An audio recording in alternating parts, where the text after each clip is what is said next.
Assalamu alaikum. I would like to continue from what I left from my last video to continue on explaining verse 29, Surah 9, Surah Tawbah, chapter 9. In order for us to have a better understanding of this particular verse, is basically I need to focus on the key word in this particular verse, and that is the term jizya or al-jizya. Now, jizya, in order for us to fully understand, we need to take two dimensions, and that is the contextual semantic of the term jizya. And after we establish that, I will actually examine the entire Quran of how the Holy Quran employed the term jizya or its derivatives. Once we cover those two dimensions, I believe we will find the conclusion as to how to understand this particular controversial verse. And the verse, once again, just to recap, the verse, the controversial one, which we talked about, fight those who do not believe in Allah and in the last day, and who do not forbid what Allah has forbidden, or what Allah and His Messenger have forbidden, and who do not follow the religion of truth among those who were given the scripture.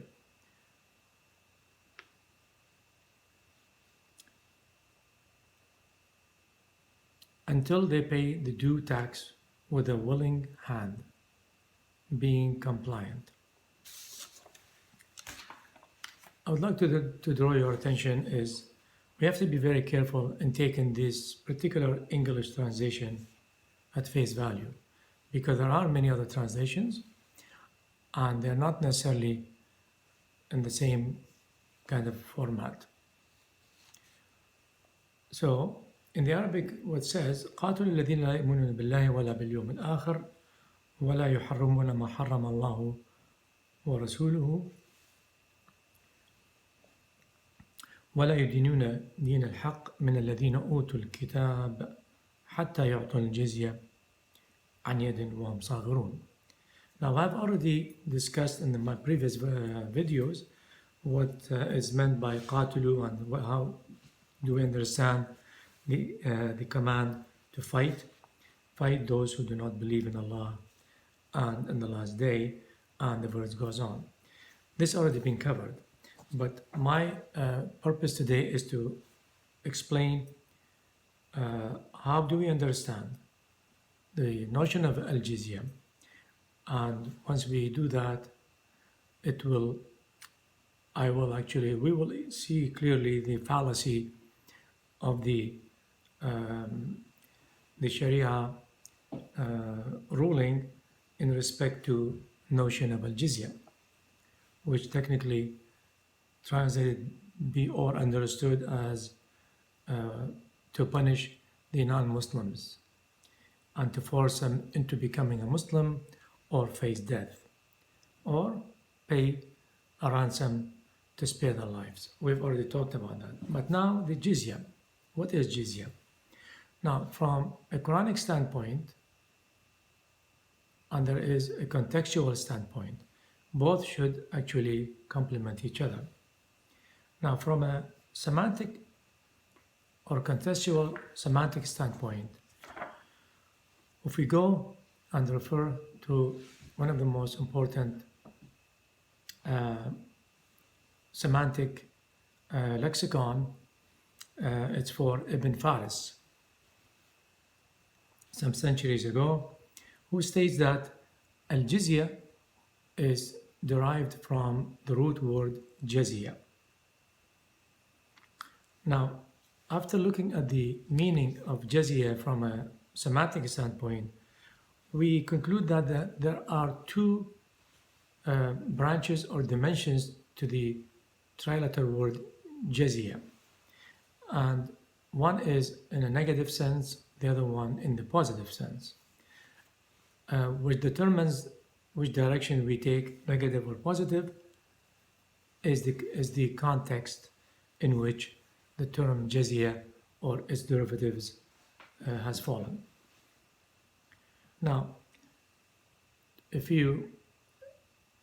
and what the meaning of al-jizya or jizya, it means to reward, that is the positive meaning, or to punish, that is the negative meaning. And this is technically the general meaning of the root word jizya. And there are about 72 verses actually talks about or involves the term jizya or one of its derivatives. So I'm just gonna pick very few for you. For example, in Surah Al-Imran, or maybe before that, in Al-Baqarah 48, for example,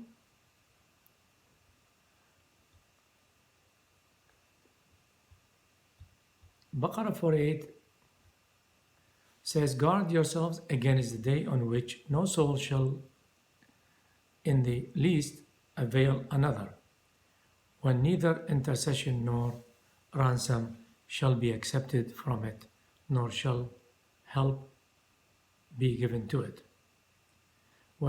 So the term jizya here, or the derivative of jizya, وَاتَّقُوا يَوْمًا لَا تَجْزِي نَفْسٌ. Guard yourselves against the day on which no soul shall in the least avail another. No soul shall in the least avail another, in Arabic is tajzi, which is a derivative from jazia, and also from the same root word of jazia, that is also jizya. So that is in the negative sense. Now, if we go by the another verse, for example, similarly, we could take Al-Imran, for example, where it says,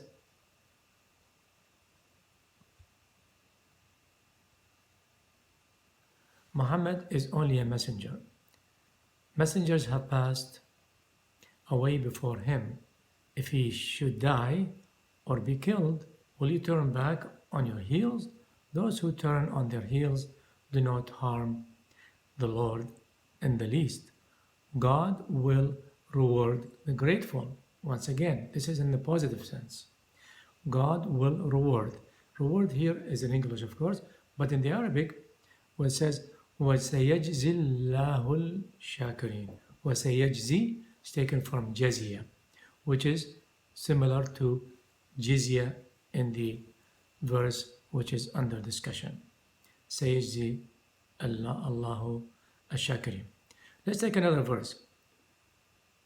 Now, the Al-Imran 144, it's in the positive sense, in the context in which jazia derivative sayajzi was in the positive sense. So in the positive sense is the meaning of jazia is to reward somebody for something good, in return for something good. Now, the other verses, for example, let's take some more verses here. For example, Al-An'am 48 or 84, An'am 84. وَوَهَبْنَا لَهُ إِسْحَاقَ وَيَعْقُوبَ كُلًّا هَدَيْنَا وَنُوحًا هَدَيْنَا مِنْ قَبْلُ وَمِنْ ذُرِّيَّتِهِ داود وسليمان وأيوب ويوسف وموسى وهارون وكذلك نجزي المحسنين. So, the derivative of the verb jazia here, najzil muhsinin, which is similar to the verse in the question, verse 29, Surah At-Tawbah, chapter 9, حتى يعطوا الجزية وهم صاغرون. So here what it says in English, we gave him Isaac and Jacob, each of whom we guided as we had guided Noah before. Among his descendants were David and Solomon and Job, Joseph, Moses, and Aaron. Thus do we reward the righteous. Here the context in the positive sense of the verb or the derivative of yajzi from jizya or jizya, reward the righteous. So it came in the form of positive, that is to reward in return for something good. Now, there are 72 verses. I'm not going to go over all, but here, let's take the negative. The negative, that is An'am 138. They also say these animals and these crops are forbidden. None may eat them except those we permit. So they claim there are some animals they exempt from labor and such over which they do not pronounce God's name, thus committing a sin against Him. He will requite them for the falsehood they invent. He will requite them, meaning punish them. Because the Arabic says He will give them their right punishment in return to their sins. So here in the negative sense, sayajzi or jizya, in the Arabic we say كذلك سيجزيهم بما كانوا يفترون. They will be given a punishment, or even you could say a reward for for misdeeds, right? So here in the negative sense, سيجزيهم. Now if we take another verse in the Quran, in the negative sense again, for example, they say, what is the wombs of such and such cattle is exclusively for our males and is forbidden to our females, but if it is stillborn, they may have a share of it. God will soon punish them for their false attribution. He is wise and all-knowing. Here is very clearly that the English was saying God will punish them, and the Arabic سيجزيهم وصفهم إنه حكيم عليم. Here the context is in the negative. So now I think I've given perhaps enough verses from the Holy Quran where employed the derivatives of the root word jizya, which is the root word for the word jizya in verse number 9, Surah 29. Verse 29, Surah 9.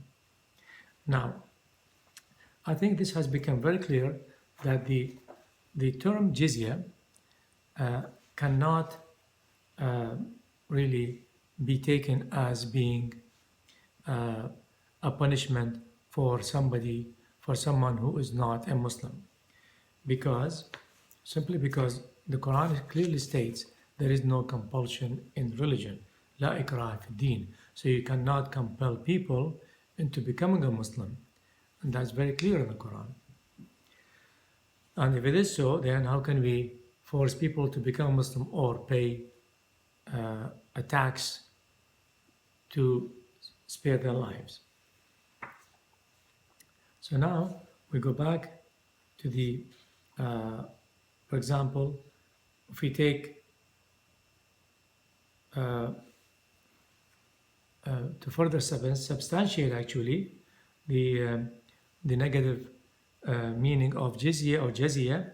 For example, if we take Al-Ma'idah 38, which is very clear really to say that is a punishment.